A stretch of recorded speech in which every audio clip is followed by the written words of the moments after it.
இங்க சில பேர் சோற திங்குறானுங்களா இல்ல வேற ஏதாச்சும் தின்றானுங்களா தெரியல. நான் ஏன் இவ்வளவு டென்ஷன் ஆகுறேன்னு சொல்லிட்டு ஃபர்ஸ்ட் நீங்க இந்த வீடியோவை பார்த்துட்டு வந்துருங்க.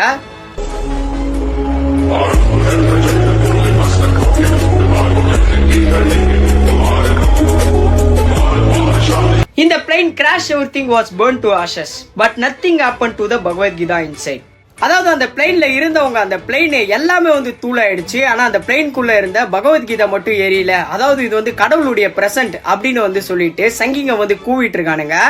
அது 241 பேருடைய உயிர் விடவே அந்த புக்கு பெருசா இருந்தா அந்த புக்கை வந்து கடவுள் காப்பாத்தி இருந்தா அவரு கடவுளே கிடையாது. ஏன்னா அதுல பெரியவங்க மட்டும் சாவல, அத்தனை குழந்தைங்களும் இறந்திருக்காங்க. எவ்வளவு கனவுகளோடயோ அதுல பயணம் பண்ணவங்க எல்லாருமே இறந்திருக்காங்க. அதுவும் இல்லாம அந்த புக்கை படிச்சவரே இப்ப உயிரோட இல்ல, அந்த புக்கை வச்சிருந்தவரே உயிரோட இல்ல. ஆனா இந்த சங்கிகம் வந்து இதை வந்து கடவுள் தான் வந்து காப்பாத்திருக்காரு அப்படின்னு சொல்லிட்டு இப்ப கூவிட்டு இருக்கானுங்க. நான் யாரையும் தப்பா சொல்ல, எந்த கடவுளையும் தப்பா சொல்ல. இந்த சங்கிங்க இருக்கானுங்க பாத்தீங்களா, அவங்கள மட்டும் தான் நான் இப்ப திட்டிட்டு இருக்கேன்.